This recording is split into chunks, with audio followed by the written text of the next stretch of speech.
we even got down, everybody had jobs that they done. Well, that's me being in the engine room, that had things to do with the screws on the ship, you see. And they had me and some more guys down there with a sander sanding off them screws. Now, you know that was radioactive. Yes. And this was in that dry dock.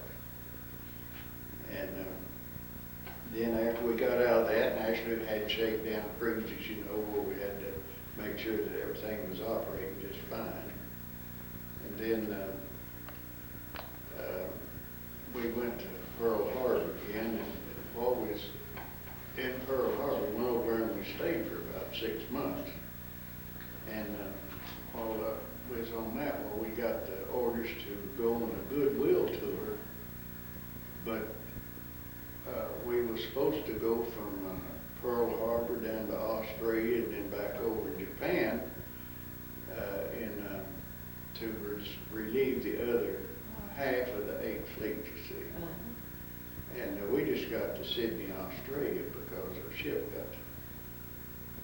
something happened to the boards on it, so they sent us back to the States. But when we got back to the States, we went into National City down there and we went into a mothball fleet. And they decommissioned it down there. It's only to help them decommission it, you see. After that,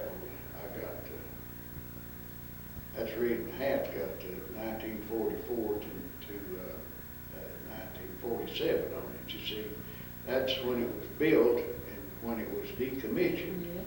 And, so that was a World War II ship. That was a World War II ship, yeah. And give us the fleet number and all that. I didn't ask you that earlier, what the Lowry was part of. it was a 7th 7th or 8th? Yes, Ben had me. I thought it had that down. I think it was a 7th Fleet and the 72nd Squadron, I believe it was, or the 8th Fleet and the 72nd Squadron.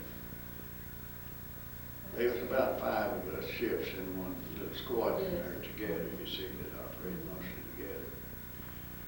And we went to Sydney, Australia, and then we, on the way back from Sydney, Australia to Pearl Harbor, whenever we coming in Pearl Harbor, Hawaiian Islands, then we had a dummy attack on A dummy attack? Dummy attack on Hawaiian Islands.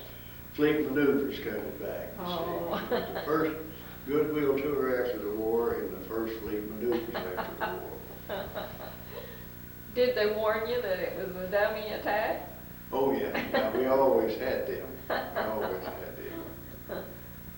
So then there at the National City, they had all them ships decommissioned, and they had one ship that's kind of like the flagship of a group of about 5 of them. It was in the center and it had 2 on either side of it, you see. And then after we got that ship, the Lowry decommissioned, well, they put me on another ship around there. It was already decommissioned, and I'd stand watch on the bow of that ship, you see. And it was USS Sullivan's. You know, it's in honor of them 5 Sullivans that got killed. Oh, yes. 5 brothers. Yes. So, Well, that was an honor to do that then. yeah. Well, then you stayed there until your time to leave the service? Got discharged on Navy Day. On Navy Day. I told them they always celebrate my Tell us that date and the yeah. year. October the 27th, 1947. 1947.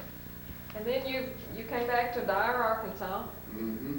And who did you marry, Mr. Weese? The woman's name was Edith May Randall. Randall. And how many children did you have? I've got 4. Had 5, and one of them died of pneumonia when he was about 5 months old. And then your second wife, what's her name? Her name is Roletta. Roletta. Yeah, she's the one that kept me out of mischief. She's accompanying us today in this interview.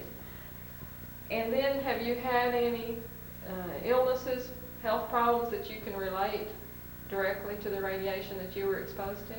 Well, I don't know whether I can relate it to radiation or not because I can't never get it tested.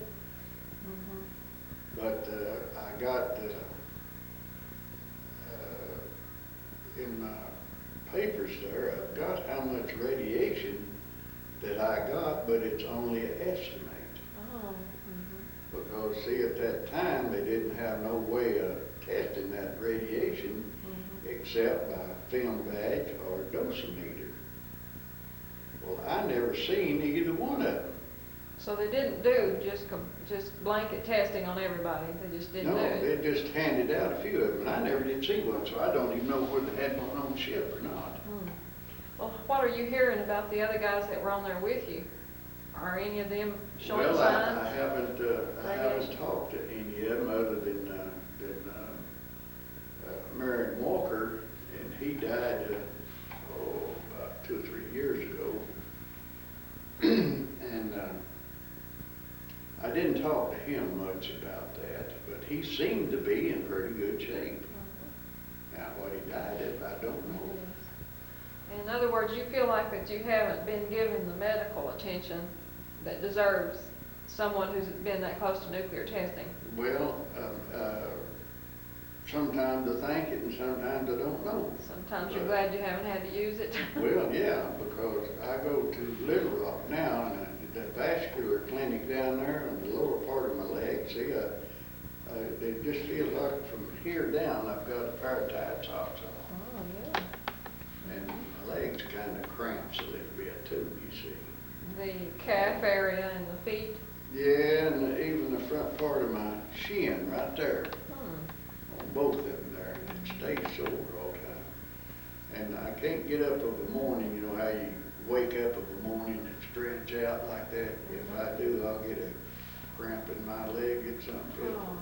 Point out your pictures here for us, and tell us who the other fella is there with you in your Navy picture. Well, that's my twin brother, and that picture was taken over here at Fort Smith on Garrison Avenue, just about 2 or 3 doors up from where the old bus station used to be, there on Garrison Avenue. Me and him, when it was headed back to, I was headed back to the ship, and he was headed to Seattle, Washington to go to Korea. On your 21 days between? No, this is on leave. Oh, on leave. And so we caught a bus together, and we rode it to Oklahoma City together. Oh, that was good. And then he had to change buses and go on another deal and go to another place, and then I went down to Los Angeles and then down to San Diego. And then show us your ship over here and tell us again the name of it. That's a ship that I was on. I had a picture of it, but that got lost in the divorce that I went through. And my daughter got me that off of the internet. And that's the USS Lowry. The USS Lowry, and the number on it is 770. What was it classified as again? Tell us that again. It's a destroyer, and it was in the Sumner class, 2150 Sumner class, that's what it was. And then point out the books there about the book testing. is what my cousin down at Dyer has helped me get, because I lost my book that I got with you know, whenever I was overseas. I think it cost me $1 back then. And Mary Lou has helped me get these books here, and I'm trying to find the book, you know, that... These are primarily about the atomic testing. Yeah, yeah. Now, the reason I wanted to find some of them books is whenever I was trying to get the information about that radiation and atomic bomb deal and stuff like that, the Nuclear Regulatory Association got in touch with me. And they wanted me to send in my story about my experiences with that atomic bomb deal. Well, at that time, I really hadn't thought about it in a long time, and so I just got down there and I wrote down, you know, the best I could remember it. But, you know, one of the reasons I got these books is where I could refresh my memory, and it's brought back a whole lot of the I'm stuff sure it has. that I had done already forgot about. Well, that's an important part of our history, Mr. Weese. We sure appreciate you sharing it with us. And we appreciate you coming in today Yeah, fine. and your service to our country. Thank you very much. Okay.